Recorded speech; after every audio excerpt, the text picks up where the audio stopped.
বৃন্দ, সুইমেক টালেংহাট 2025-এর স্টিয়ারিং কমিটির সম্মানিত সদস্যবৃন্দ এবং আমার প্রিয় মিডিয়া সহকর্মীবৃন্দ, আসসালামু আলাইকুম।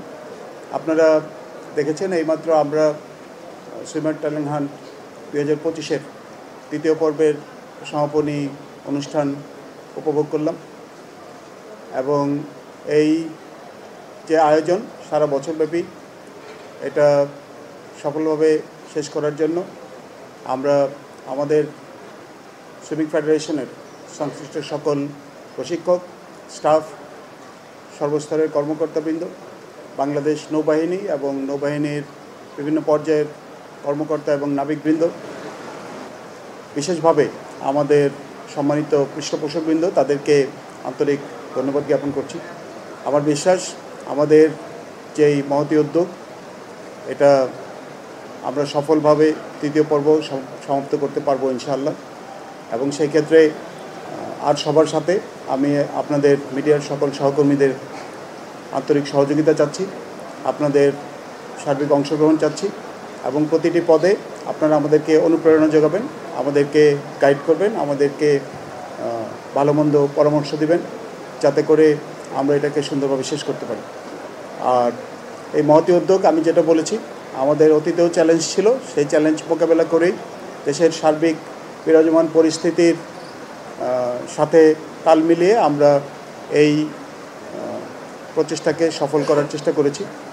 এবং ভবিষ্যতের যে চ্যালেঞ্জ, আমি মূল চ্যালেঞ্জটা বলেছি তহবিল সংগ্রহ, সেটাকেও আমরা ইনশাল্লাহ চেষ্টা করব সবার সহযোগিতা নিয়ে সফলভাবে যাতে আমরা সমাপ্ত করতে পারি। 2 বছর একটা দীর্ঘ সময়, 2 বছরে অনেক খরচ হবে, তবে আমরা সবাই যদি আন্তরিক থাকি এবং আমরা যদি কয়েকজন ভালো পৃষ্ঠপোষক জোগাড় করতে পারি, তাহলে আমার বিশ্বাস আমরা এটা সফলভাবে শেষ করতে পারবো। আপনাদের তরফ থেকে কোনো প্রশ্ন থাকলে আপনারা বলতে পারেন। এরকম কার্যক্রম আসলে পাইপলাইনটা কতটুকু মজবুত করবে এবং আপনারা নিশ্চয়ই রিজনাল এশিয়া, দক্ষিণ এশিয়া ছেড়ে আসলে এশিয়ান মঞ্চে বা আরও বড় স্বপ্ন নিশ্চয়ই আমরা দেখতে চাইব ভবিষ্যতে। জি, অনেক ধন্যবাদ। আমরা আমাদের অতীত অভিজ্ঞতা থেকে যেটা দেখেছি, যেটা আমাদের কমিটির আহ্বায়ক রেডমেল মাকসুস উল্লেখ করেছেন, 2016-তে আমরা যেই আয়োজনটা করেছিলাম, সেই আয়োজনের ফল হিসাবে আমরা বেশ কিছু উদীয়মান সাঁতারুকে পেয়েছি, যারা বিগত 10 বছরে ছেলেরা এবং মেয়েরা তারা বাংলাদেশের সাঁতার অঙ্গনে তাদের প্রতিভা স্বাক্ষর রেখেছে এবং সফলতার পরিচয় দিয়েছে।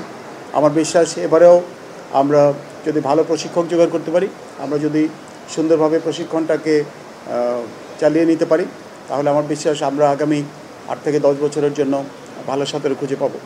যেই বিষয়টা গুরুত্বপূর্ণ, আমরা ওখানে বসে আলোচনা করছিলাম, কার্যনির্বাহী কমিটির সদস্যবৃন্দ এবং সহসভাপতিবৃন্দ তারাও যেটা মতামত দিচ্ছিলেন যে আমরা যদি একজন ভালো প্রশিক্ষক পেতাম, দেশ থেকে হোক বিদেশ থেকে হোক, এবং তাকে যদি উপযুক্ত সম্মানী দিয়ে তাকে যদি আমরা রাখতে পারতাম, তাহলে আমার বিশ্বাস আমরা আরও ভালো ফলাফল আশা করতে পারতাম।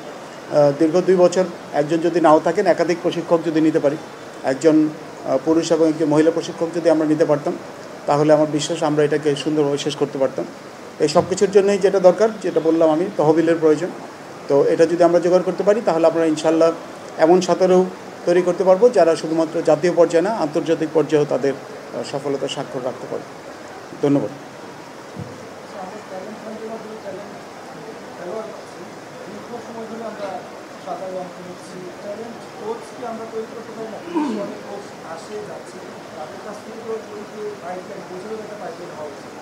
জি, আমাদের জেনারেল সেক্রেটারি এই বিষয়ে তার মতামত দেবেন। আমরা ইতিমধ্যেই এই বিষয়টি সিদ্ধান্ত নিয়েছি।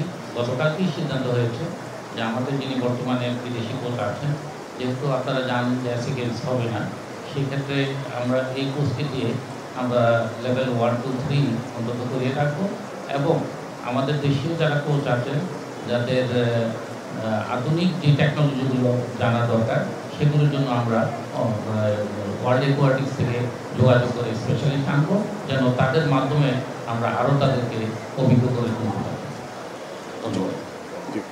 সর্বশেষ প্রশ্ন।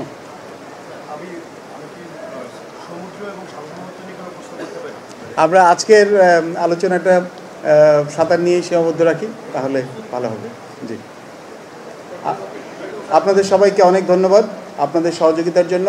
এবং আমার একান্ত অনুরোধ থাকবে যে আপনারা মিডিয়ার ভাই ও বোনেরা আপনারা ভবিষ্যতেও সুইমিং ফেডারেশনের পাশে থাকবেন ইনশাল্লাহ, এবং আমাদেরকে অনুপ্রেরণা দিবেন, আমাদেরকে সমালোচনাও করবেন, কিন্তু একই সাথে পরামর্শ দিবেন।